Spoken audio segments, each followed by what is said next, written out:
So we're rolling now? Oh, I have to call it. Chowder, roll whenever you want, Chowder. I'll fix it in post. Okay. All right, everybody, here we go. We're on mission. We're on course. Could you roll your D20s and tell me what happened last time? Pretty please. Oh, now we roll. Okay. Oh, my God, Jesus. 9. I rolled a 10.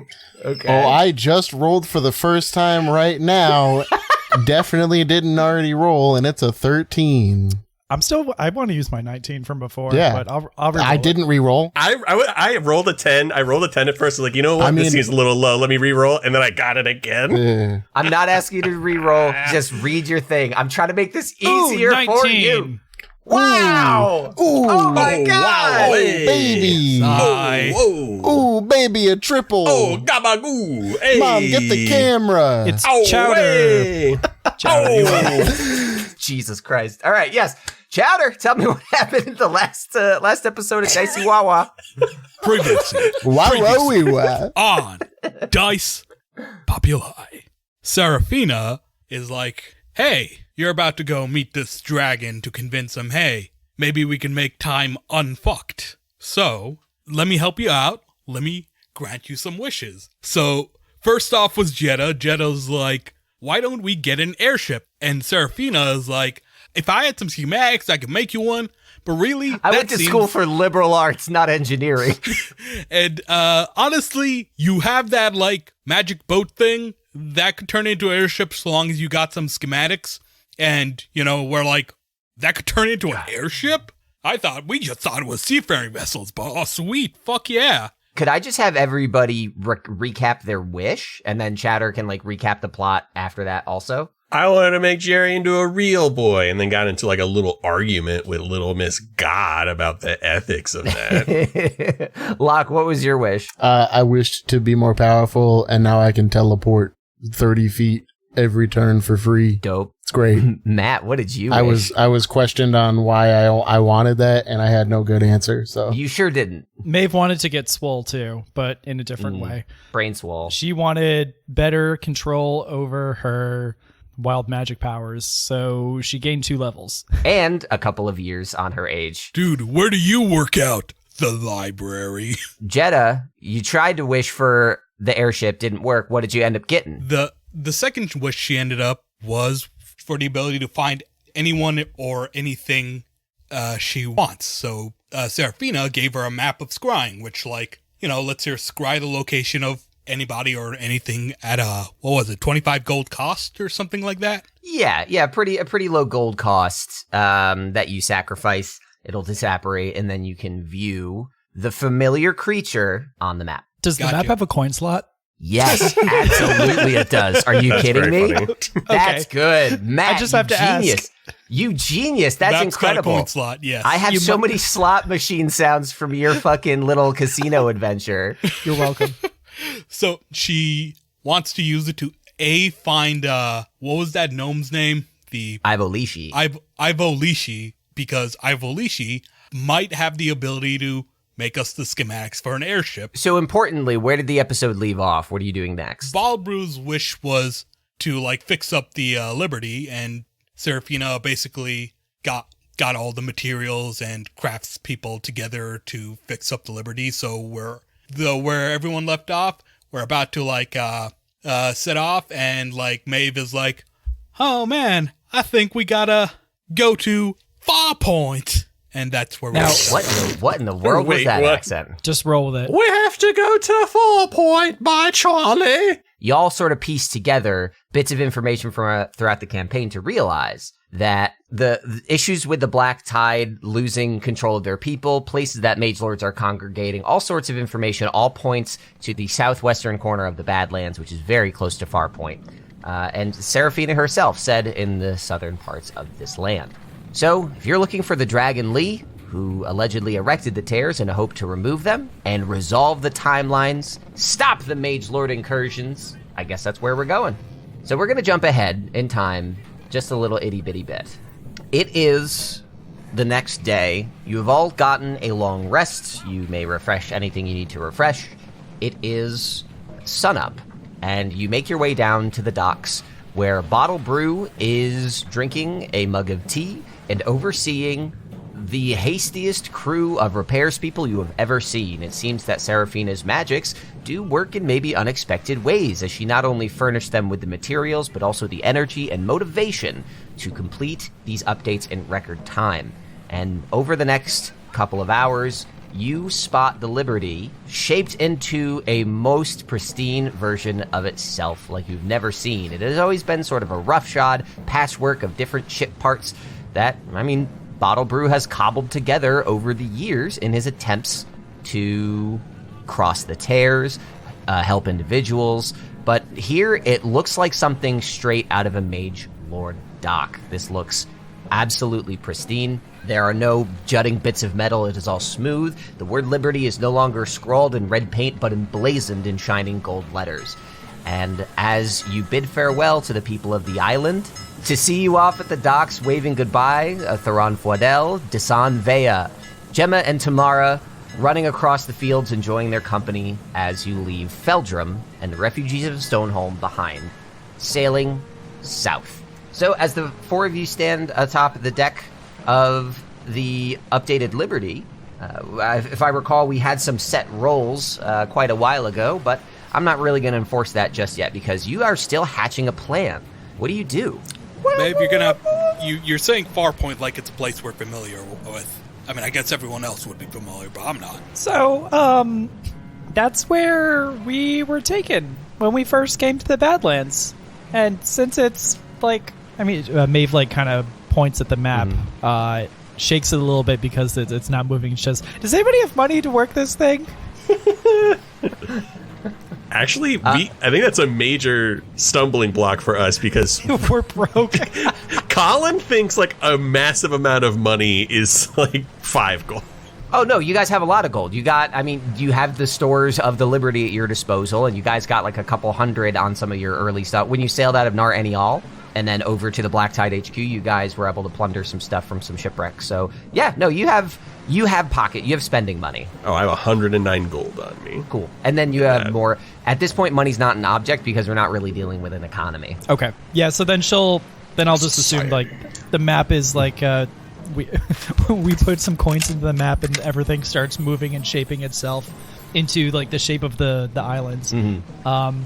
And she'll point to Jeddah. So that's Farpoint. That's where we started off when we were all brought to the Badlands. We were all in a cage, and then and I shrunk a rock. I forgot about that.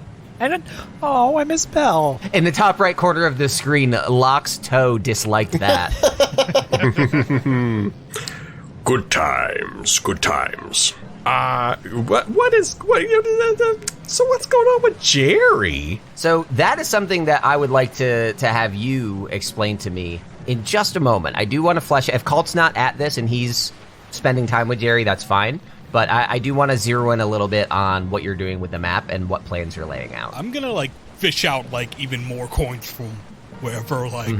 I don't have coins, I kind of imagine I'm reaching into other people's pockets here. Hold on, give me a second. Let me give me one of the coins, and then I'm gonna try to take a little pick and poke a hole in the coin, and then tie a string around the into the hole in the coin, so that I can put it in and pull it back out. Just classic shenanigans, really. You successfully do that to the coin. There's no container in which the coin goes. I think they just disappear. Can I try it, please? Locke, as you slip the strung coin into the very, very flat coin slot in the corner of this map, please roll a sleight of hand check. Okay. I'm not good at this. That's a 7.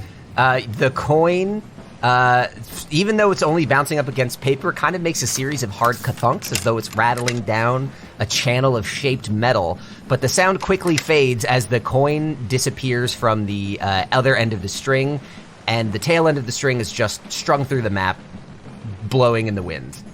Your gold consumed, but you have not selected a subject. I've Olishi. Jeddah, it is worth knowing that the Nar Enial version of yourself does not know Ivo Lishi, so someone familiar with him would have to... We said who We Ivo Lucy was described last time. Ivo, but I don't know if that's good enough. If you really want to, Not according to scrying. So You have a better chance if you've actually met the person than if you've had the person described to you. So it would be better. Okay, well, I will. Do I have to say it? Jeddah says Ivo Lishi, and the words hang in the air as nothing happens. I guess Locke will be like staring and just be, Ivo Lishi. As you say these words, the map, much like when you powered it on, begins to shuffle and shimmer a little bit. Everything's set shimmering dot, dead south, like at 6 o'clock on this map, if you were to read it as such, floating over one of two medium-sized islands to the north of a very large one. This is close to something that is labeled on the map, as it appears, the word Avaron. As Avaron shimmers into existence, you now understand that Ivo Lishi is not that far from the Black Tide headquarters, just a little bit south. However, it is quite a ways further, double the journey from Feldrum to Farpoint, and would be quite a detour. Is this 6 a.m. or p.m.? Right, you mean on the clock that is the map? I'm glad it took you a second to get it. It did. I was like, I said it's sunup, you dummy. Ivo Lishi is squarely outside of your route. You can get to him, but if you're looking for the exact location of Lee the Dragon, that's maybe not going to be your fastest way of finding information. At this, Bottle Brew walks by and sees the shimmering waypoints, and he's like, "Ugh, looks a lot like what Zula Ragnar's got up on her ship." And he just keeps on walking by, scratching his It was beard. inspired by what Zula Ragnar's got, so, you know. A clever lass you are at that. And he walks up to the steering wheel. By the way, you got a coin? I kind of want to find another person as well. He sort of grumbles and takes a coin out of his pocket and flips it over to you. I slot the coin in. Jeddah. The map shimmers and shifts and settles back into its original position, and a blue dot appears exactly where you are right now at the southern tip of the island of Feldrum. Oh, God. Okay. I guess I gotta be specific on this one. Anyone got another coin? Yeah, I'll give a coin. Well, I guess I'm not there necessarily, so maybe not. I mean, you can be wherever you are. You could be on the deck, just not standing next to them if you want to. I'm with Jer Bear wherever Jer Bear is. Okay. You ask for a coin, and everybody's sort of like patting down their pockets. Roll a deck save, Jeddah. Okay. 15 plus 4. Your roguish instincts kicked in as you just managed to sidestep the whoosh of a gold coin that somebody dropped you from the crow's nest. Thank you! No problem! I slot that coin in. What's the word I should specifically use? This universe's Jeddah, maybe? well, I mean, it was the caterer, right? So maybe that would be helpful. At Maeve's prompt, I would like Locke, Jeddah, and Maeve to roll history check with advantage. Hey, yo! I got a 21. Locke, it comes to you like a lightning bolt. Yeah, it's Jeddah's Gabagool and Sundries. I thought, you are Jeddah, you should know this, man. I don't own the Jeddah who owns Jeddah's Gabagool and Sundries. Can you show me that? The map does its little shifty bit and then says, try again later. No, it surfaces back up to the map as everything settles into place, and a third blue dot appears on Avaron, very near Ivo Lishi, believe it or not. Interesting. Ivo Lishi is in bed with the Gabagool. So we're at a point where you guys are all staring at the map. You have these locations in play, but Bottle Brew's gonna holler at you again. He's like, Actually, I suppose I should ask, could we be setting a specific course heading here? Where are we going exactly?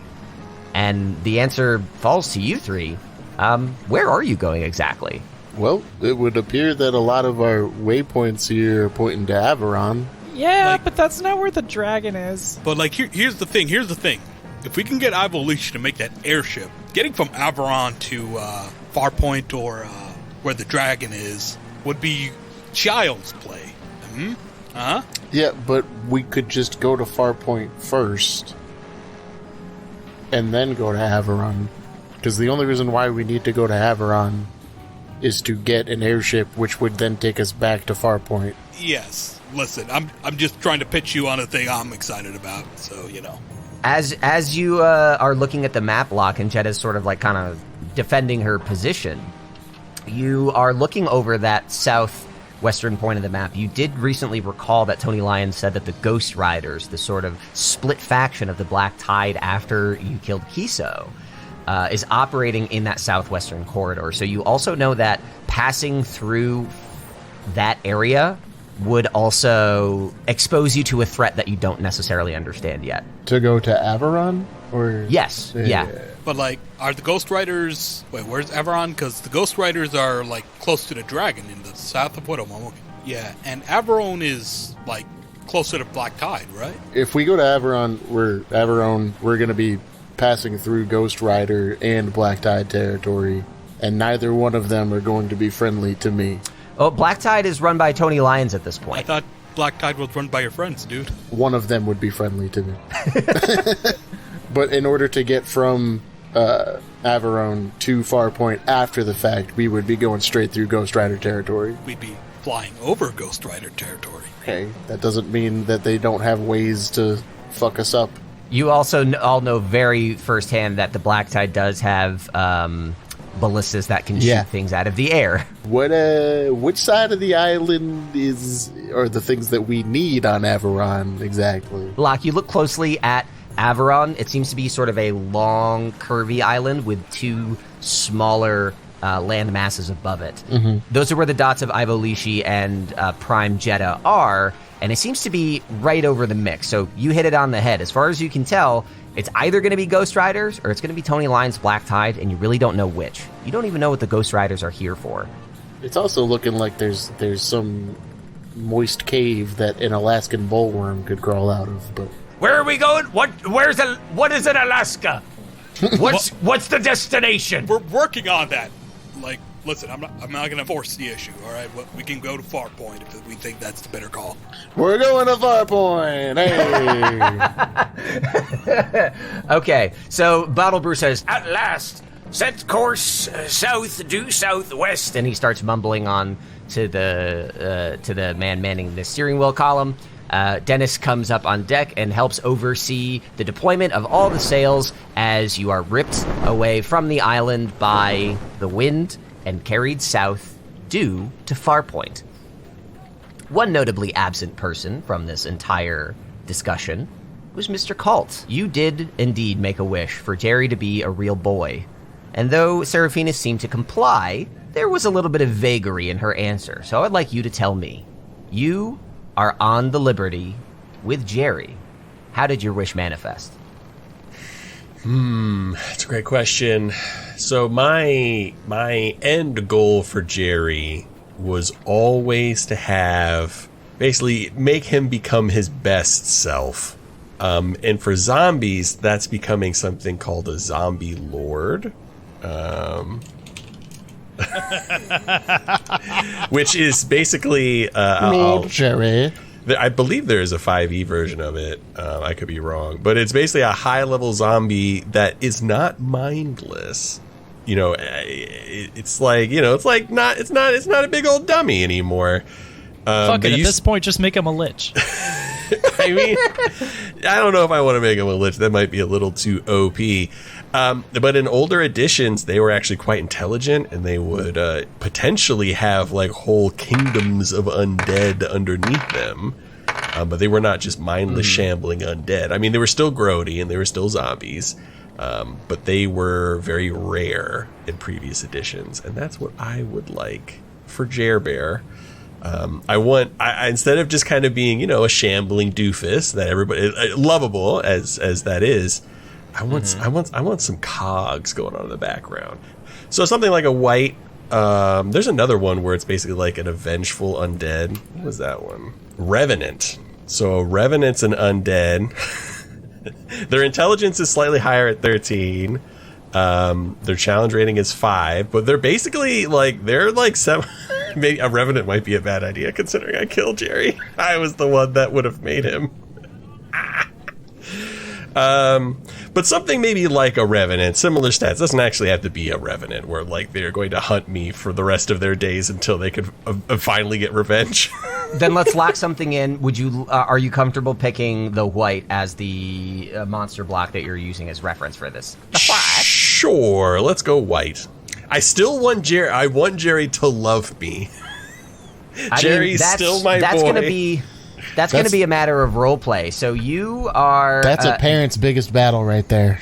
Yeah, I'd say that you approach Jerry as you board the ship, because Jerry's been on the ship the whole time. You just sort of got on, the sails have dropped and you're going. You find Jerry below decks, sort of just playing around in the chests where Maeve found her mechanical arm and Jetta found her special knife and all this cool shit. Just sort of rifling through, just playing with junk. Little bits of broken weapon, little pieces of gold lying around, little shirts and stuff. He's just like playing action figures with this stuff. As you come downstairs and this full-grown man is just bashing toys together. What do you do?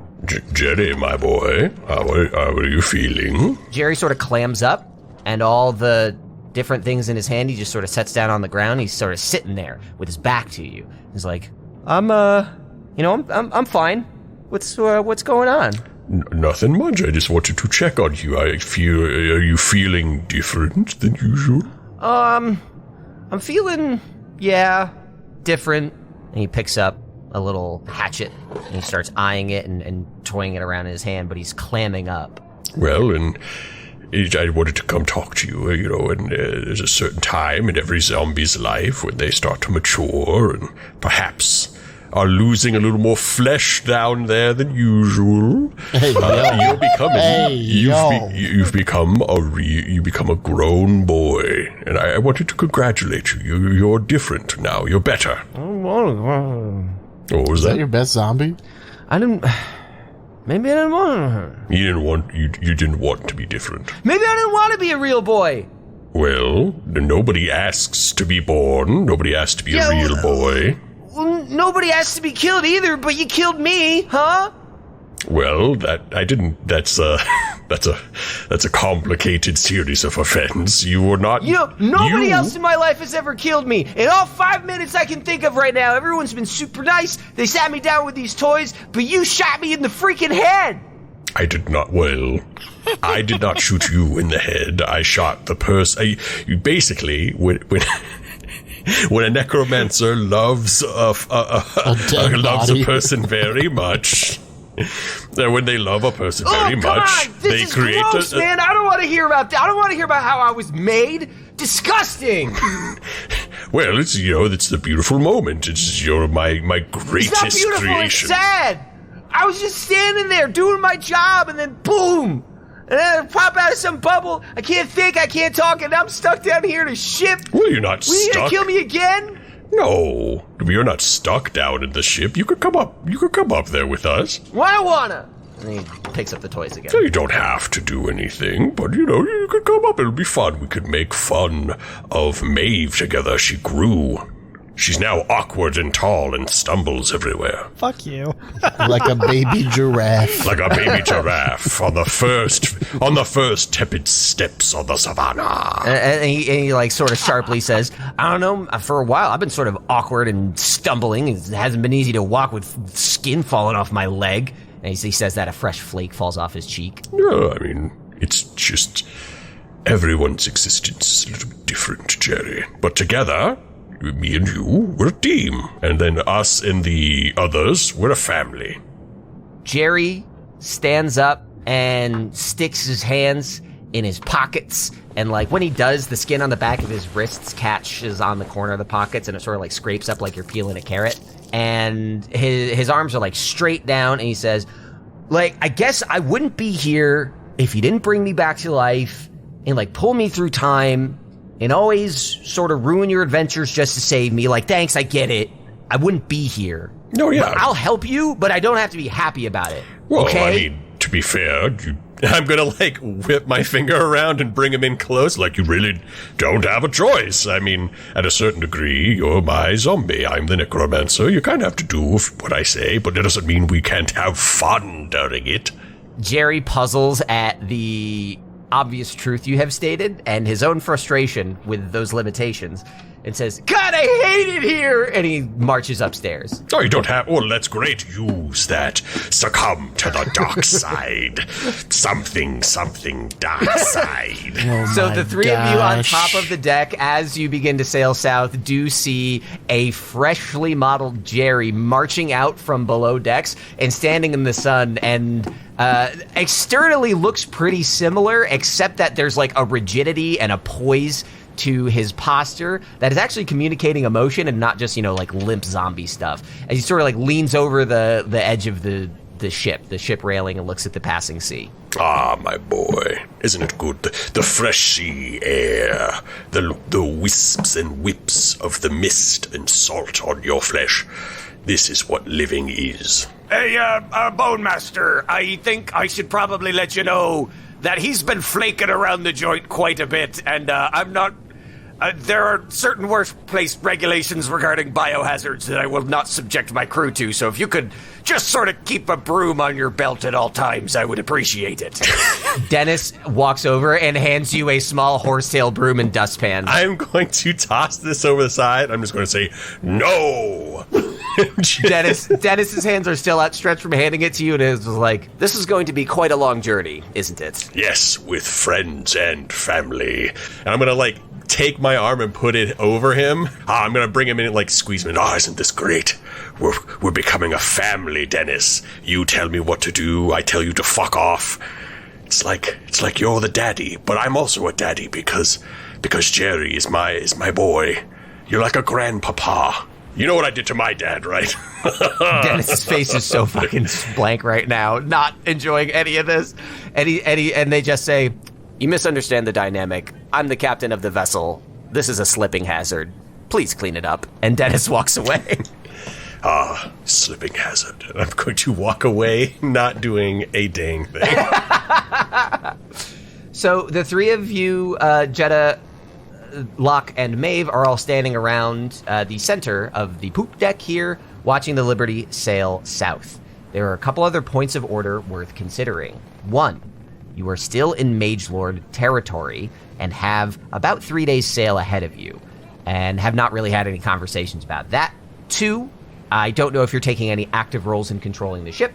And three, once you get to Farpoint, do you have a game plan?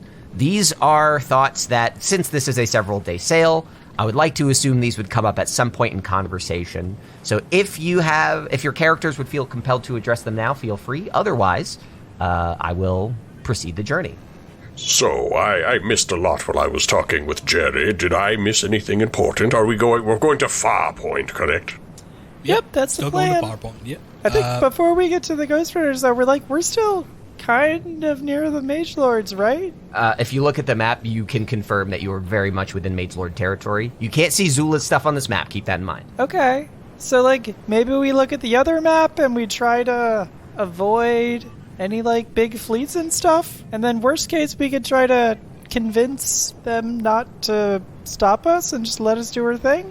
Dennis hears you make this suggestion and says, let me go fetch that sending stone. Dennis returns and furnishes the sending stone to Zula Ragnar and hands it to Locke.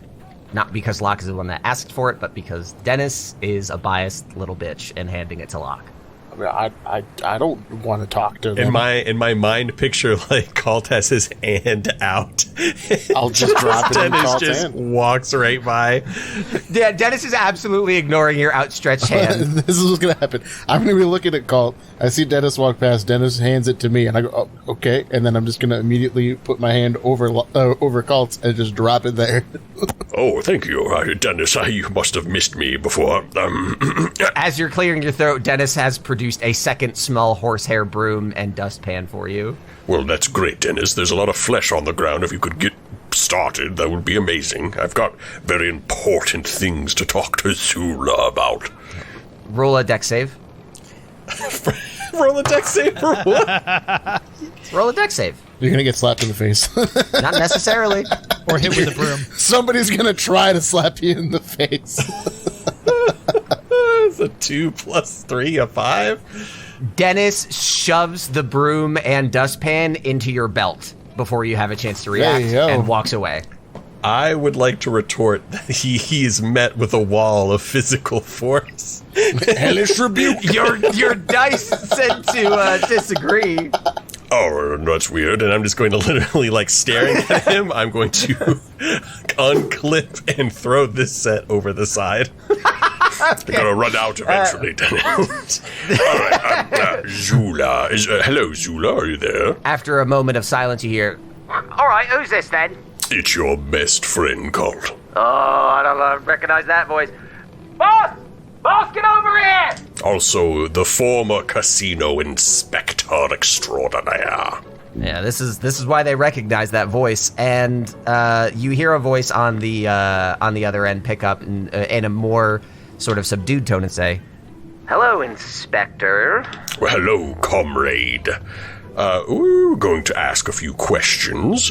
You still have your map with all of the locations of the Mage Lords, yes? I sure do. But the more that you aren't here pouring coins into my slots, the more I'm wondering if we made a bad deal. What do you need help with? Well, just wondering, if you could do me just but one favor, well, if you could perhaps tell me if there are any Mage Lord ships from Feldrum to a Farpoint.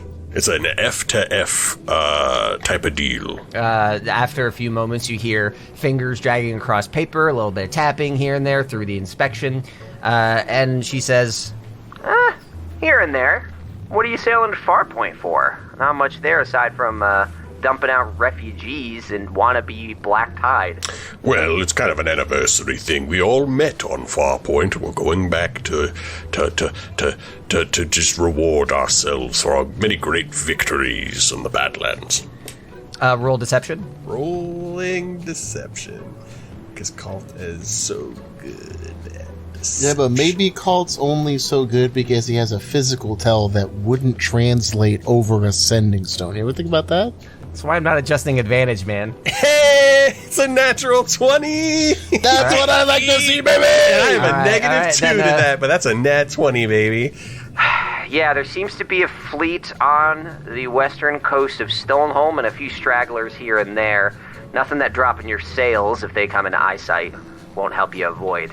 Just put out your torches. You'll be fine. All right, I'm going to recount that perfectly to everybody else. All right. Everyone's impressed with your accent work. Thank you. Is there any other things we would like to ask? No, I think we're good. All right. Thank you so much, Shula. It's much appreciated. Can't wait to return and spend some of our valuable coin in your place. Better soon. Next time you're asking for directions, it better be straight to my bar. And then the call hangs up. Last order of business. I mean, are there any other things that you guys want to do before you go full stealth mode and try to sail your way south? No, Maeve is going to be moody and go to the side of the ship.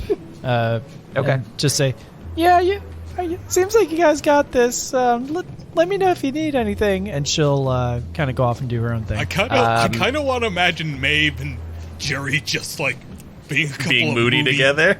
Being moody together. God damn it, you guys are getting ahead of me, son of a bitch. Okay, so that's Maeve. She sort of mopes off to the side of the ship, uncharacteristically sad. Kalt is very pleased with himself. Jetta and Locke, do either of you have final orders of business before we hit that fast travel button? I just want to say to Locke, can we go there after we meet the dragon? I'm just saying, it's not just self-interest. It's like 50-50 self-interest. But also, it'd be really useful to have the airship. I mean, unless something else happens when we get to Farpoint that necessitates our needing to plan otherwise, then yeah, I guess we can go. Yeah. I'm just saying. Like, I mean, after the dragon. So, Jetta, you sort of step away. Locke, you eye the horizon wistfully as you sail back to the place of your ultimate humiliation when you were stolen away from your family and brought to Farpoint.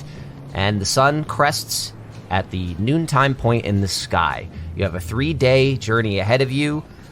You have the food and the resources to survive the journey comfortably, but it might get a little cramped if you have to batten down the hatches. So I'd like to sort of skip ahead to the evening as the sun dips on the behind the tear on the west, creating a shimmering iridescent color along the horizon. And the moon begins to appear a little higher in the sky to the east. Maeve, you are standing near the bow of the ship, letting the wind blow through your hair in a way you haven't had the chance to do in quite some time.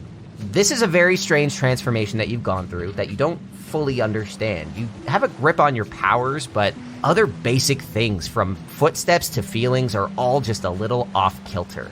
And it might not have caused any problems yet, but it gives you a general feeling of unease that clearly, I'm inferring, you did not feel very comfortable sharing with the others. And that's okay, because you are in good company. As a matter of fact, somebody else has just undergone a very similar transformation, as a loose bit of flesh is carried on the wind and hits you in the face. Jerry is standing 10 feet down the hall from you, and similarly moping. Hey, Jerry, I hate to ask, could you go downwind? What? Like, what do you... stand on the other side of me. Why? Why would I do that? Okay, fine. And then Maeve will kind of... No, fine, whatever. And then he throws his hands up in the air and marches across to the other side of the ship. Is that better? No, you can still stay on this side, just like you were on my right before. Now you could just I don't know what everyone wants me to do! Just stay there! Oh my god! At first, it looked kind of like a person with little flakes piling off. It's starting to look a little more truly necromantic. And the moonlight bouncing off of, like, the sort of bony, muscular visage is definitely a little creepy, but underneath it is a face of vulnerability, where Jerry has always been sort of, like, deadpan gnashing. Like, you kind of see a kindred spirit. This is a kid lost in their body for all intents and purposes. And they're just like, fine, look, are you okay? Is fine? Okay, give me a second here. Are there like rags or something on the ship, like maybe on the ground or put away? Absolutely, yeah. There are the ropes going up the sides. People will hang stuff here and there. There's little chests and pouches all over the place. You can absolutely score a rag. Okay, so Maeve is gonna grab a rag and just be like, Jerry, just sit for a second, and she's gonna kind of like hold the rag up next to his face and totally just ignore what he's saying, and then she's going to cast Creation and use the rag to basically form clothing for Jerry. He's clothed. There's still skin everywhere. Yeah, I'm very comfortable saying that the clothes are not in great condition. So, Maeve, can you describe the clothing that you create for Jerry? Imagine a shirt made of ship rags. Fair enough. And like a ship rag onesie. That's what it is. All right, so then Jerry's gonna look down at his shirt and be like, "Oh, this is the coolest thing ever. This is it looks just like it's made for me. Like, yeah. It fits right, you know?" Yeah, whatever. It's all right. No, I don't know. I have all these weird memories from back when I was a different guy. And I've seen you around and stuff, but, like, I can't... It's all blurry. I can only think about, like, today, you know? And I gotta say, today sucks. Today is awful. And this shirt is pretty rad. Well, happy birthday, Jerry. Actually, has it been a full day? No, it's been less than 24 hours. Less than 24 hours? Okay, well, happy birthday, Jerry. That's, your first gift ever. Well, what do I get you for your birthday? Oh, I don't know when my birthday is. I thought today was birthday. No, you were born. Hold on, wait, no, let me go get you something. And Jerry runs away toward the below decks. And you're Jerry sort of left. And Maeve sitting in a tree. That's not what I'm shooting for, but okay. No, absolutely not. That's not what I'm shooting for at all. Jerry runs back upstairs and he's carrying a small hatchet and he says, again, I've only had like today, but I was having some fun playing with this downstairs. Looks like you could really mess someone up with it, but I don't know, you did something nice for me. I want to do something nice for you. And he hands you the hatchet as a gesture. Maeve gingerly takes the hatchet from him. She's like, "Oh, thanks. That's so nice." Yeah. No, listen, I know you're like good buds with my dad, right? Oh, gee, no. He's fine. Yeah. Could you just like get him to back off a little bit? He's really like breathing down my neck, and my skin is pretty loose, so that's not a good vibe. Okay. I'll see what I can do. Also, you're gonna need to find other clothes in like a day, just so you know. Oh, okay. I guess I'll just have another birthday tomorrow. And he walks away to the below decks. Maeve is going to hang out in the crow's nest. Classic. Yep. Is there anyone else in the crow's nest by any chance? Not anymore. She climbs up and Jesus Christ! I gave you a gold coin earlier! Sploosh. Now, you do exactly that. The frequented once by Bait and also Maeve, you are alone at the top of the ship as the moon crests in the midnight sky. The remaining 3 days of sail, thanks to your caution, are fairly uneventful. You have managed to skirt Mage Lord patrols with the evasive maneuvers that Zula recommended before you eventually land and dock your ship on the eastern coast of Farpoint, the same dock from which you initially sailed away upon your arrival here just about 1 year ago. The gangplank extends, and the island is open to all of you. What you're looking for, I don't think anyone quite knows, but any sign of the great dragon that created the tears is probably a good one. What do you all do? Well, time to look for Bell's corpse. And, just walk stridently forward. At Farpoint, basically, the dock is just sort of a giant swath of beach leading to a couple of rolling hills, but most distinctly, there's a squiggly road going up a very long, very sort of stout hill that stretches about a mile up into the distance, with a crumbling settlement visible at the top. There are no people in the small empty houses or shacks nearby. It is just beach, wrecked ships, and empty docks. You guys made it sound like there were people that lived here. I was hoping to, ask, hey, have there been any sightings of dragons? Have you seen a dragon? Are there any stories of dragon? Have you been to that island over there that may or may not have a dragon? Those kinds of questions. But That's just setting yourself up for... a dragon. You know what? Never mind. So the main question I have, does it look like they rebuilt much since I burned it down? Well, is this even the same place? This, as far as you can tell, Maeve, I'm going to say, yes, this is the same place. You guys made a mad dash down this hill that you will not soon forget. And I burned everything down that I could find. Wasn't quite my question, but it was more along the lines of, was this the same place, the same timeline? Same version of Farpoint that we went to. As far as you know, in between the tears, everything that's happened in between the tears is a single continuous flow of time. Okay. That means Stoneholm, Farpoint, Area Nor, Black Tide, all that stuff. Only Nar Any All and Meant to Be took place outside of it. Okay. Got it. Okay. Cool. So, Kalt, you're looking around for signs of the damage that you inflicted, and it's visible on the docks, given the sort of wrecked state down here, but, I mean, you're at the bottom of the hill. You can't tell what's going on up there. Well, like I said, I'm off to find Bell's corpse. Kalt is stridently making his way up the long hill. What are the rest of you come. Do you want a big brother? Literally. Oh, right, I'm Jerry. Shit, hold on. I'm so used to you doing Jerry stuff. Jerry just says, no. And he just sort of, muscles past you, and you're just now noticing the new shirt that Maeve provided about a day or two ago. Now that you're in the sunlight, it's very clear. Jerry's got some new duds. Oh, very no. Nice shirt, Jerry. It only lasts 12 hours, Colin. Or no, a day. No. A day. Oh, never mind. Okay, then let me see if... I'm just going to roll a die here. Jerry Bob is naked. No, okay. Having heeded the advice of Maeve, Jerry did return to the storerooms downstairs and managed to find some clothes that fit him a little better than the rags that did before. So he's got sort of a hodgepodge of Mage Lord robes, black tied armor, and various bits of padding and leather on his wrists and ankles. Can I say this? Mm-hmm. The shirt is inside out, and it says Dennis on the inside. It's labeled, and the pants are huge on him, very obviously bubble butts. They're cinched up. So Jerry walks by you no, I don't, whatever. And he looks at Maeve and he points at his clothes I did good, right? She'll give him a thumbs up, good job, bud. Very good, Jerry, very good.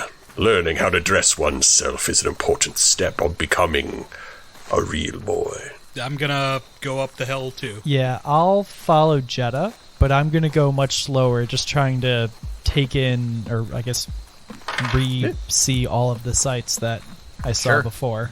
Because, the last time I walked up this dock was when they were putting us in a fucking cage, so... Yeah. Trigger warning. Yeah. And I'd say that that's something that hits the three of you that were here before. I'm not going to have you roll any particular saves. React how you feel is appropriate. But yeah, this is a pretty dark place for all of you. Kalt, you were brought here pretty shortly after you murdered your dad and your best friend. Locke, after you failed your family, you were brought here against your will and ejected from the organization to which you pledged your life.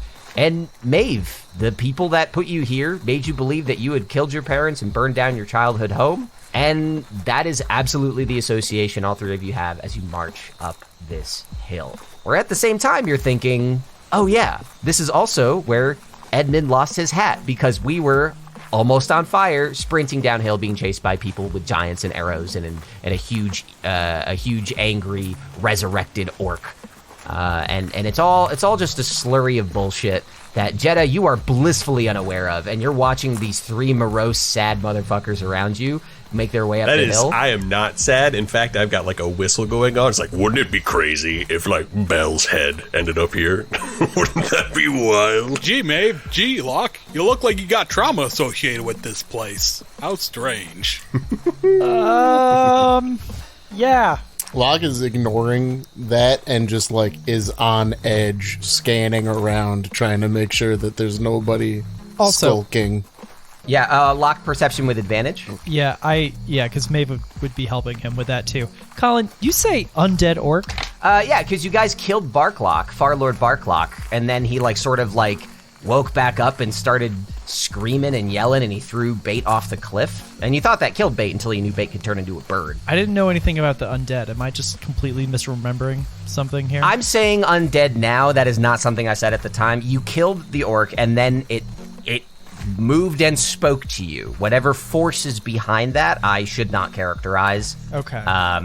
But yes, you killed Barklock, and then it was like, you filthy animal, blah, and threw bait off the cliff. That was episode 3. I got a dirty 20, by the way, for perception. You making your way up the hill as Maeve sort of next to you thinks over what happened before, you don't see much, but you do hear some skittering.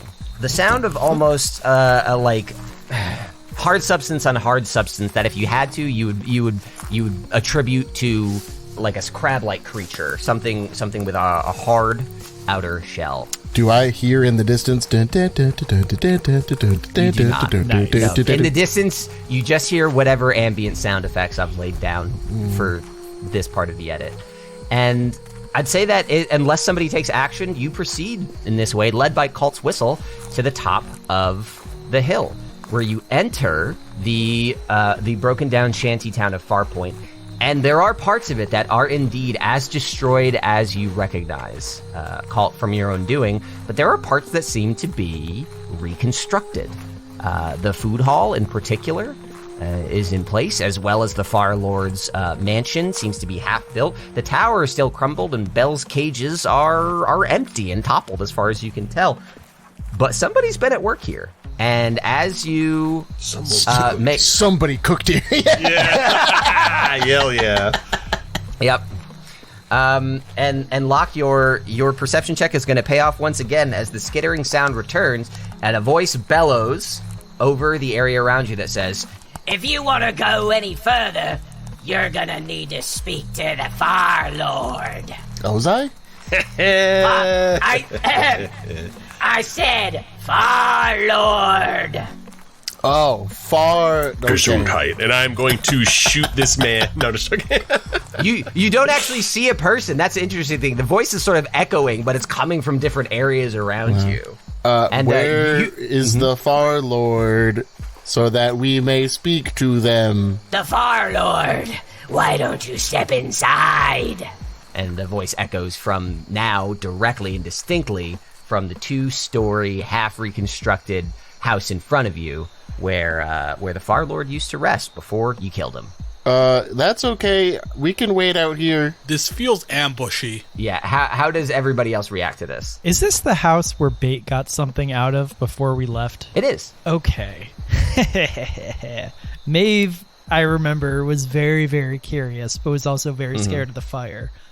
She's like, yeah, all right. Let's go see Mr. Farlord.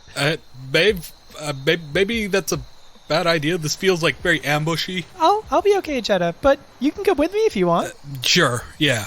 I Yes. All right, let's do it. So, Jetta, you lead the charge into this house. As you step in, the floorboards creak under you, and ashen wood drifts from above, and you see a strange mixture of things. Unlike some of the other structures were rebuilt with wood, you're also seeing bits of, like, flora and like seashells. Seems to be a strange amalgam of stuff that does not match the aesthetic of before.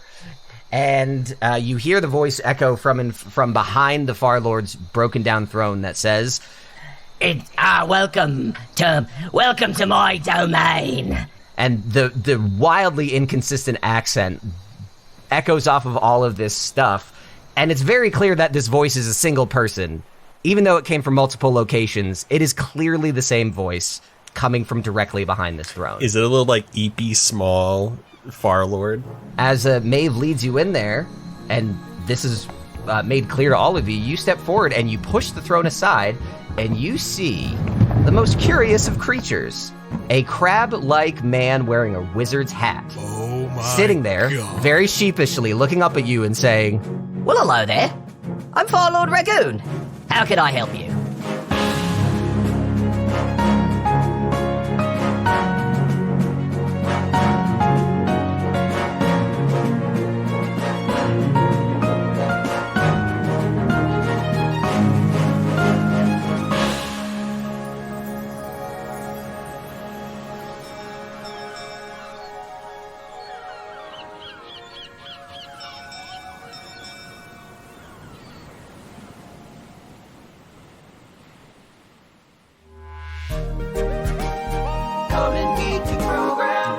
.com. So I'm buying a new car.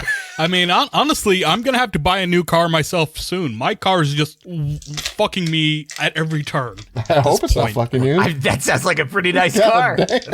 damn. Is that on the new Mercedes? Where do you get that feature? The stick shift is actually the seat. Oh my god. Oh man. Okay. That juice turn signal. Like first it was the radiator, then it was the battery, then it Chowder, looks why like do we keep driving in loops around the block? Fucks me at every turn. and then So I got a it looks like 13. the radiator is gonna fuck me again. Feels like the engine is about to fuck me, so I hope you got some burn ointment. That's why you use lube to avoid the friction. I got a 19. So I got a 13. Okay, well, hold on. 19. I didn't call for the die roll, and I got Too bad, just a second. bitch. No, for the sake of a sound edit, give me just a second here. For the sake of me not wanting to talk about fucking cars anymore. Too late. There it is. Blesticles. Whew! Had to force that bad boy out.